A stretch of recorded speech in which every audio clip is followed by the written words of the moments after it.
ബാലതാരമായി mini സ്ക്രീനിലേക്ക് എത്തിയ താരമാണ് സിദ്ധാർത്ഥ്. ഇപ്പോൾ ഉപ്പുമുളകും എന്ന ഹാസ്യ പരമ്പരയിൽ സജീവമാണ് സിദ്ധാർത്ഥ്. ഉപ്പുമുളകിലെ ലച്ചുവിന്റെ ഹസ്ബൻഡായാണ് താരം സീരിയലിൽ അഭിനയിച്ചുകൊണ്ടിരിക്കുന്നത്. ഇപ്പോഴിതാ സീരിയലിൽ നിന്നും താരം മാറിയിരിക്കുകയാണ്. ആ ഒരു മാറ്റത്തോടു കൂടി സമൂഹ മാധ്യമങ്ങൾ ഒന്നടങ്കം താരം ബിഗ് ബോസ് സീസൺ 8 ഒരു മത്സരാർത്ഥിയാണ് എന്ന് ഉറപ്പിച്ചിരിക്കുകയാണ്. പ്രഡിക്ഷൻ ലിസ്റ്റിൽ കൂടെ സിദ്ധാർത്ഥിന്റെ പേര് വന്നതോടുകൂടി എല്ലാവരും തന്നെ ഉറപ്പിച്ചു കഴിഞ്ഞു. എന്നാൽ ഇപ്പോഴിതാ അതിനൊരു പ്രതികരണവുമായാണ് താരം തന്റെ ഇൻസ്റ്റഗ്രാം അക്കൗണ്ടിലൂടെ ലൈവിലെത്തിയിട്ടുള്ളത്.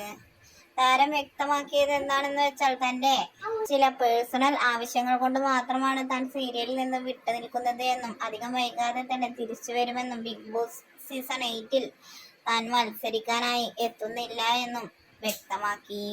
എന്ത് തന്നെയായാലും ബിഗ് ബോസിൽ മത്സരിച്ച പല മത്സരാർത്ഥികളും തന്നെ ബിഗ് ബോസിലേക്ക് പോകുന്നില്ല എന്നും ഇനി പോകുകയേ ഇല്ല എന്ന് പറഞ്ഞ മത്സരാർത്ഥികളടക്കം പിന്നീട് ബിഗ് ബോസിൽ എത്തിയിട്ടുള്ളതാണ്.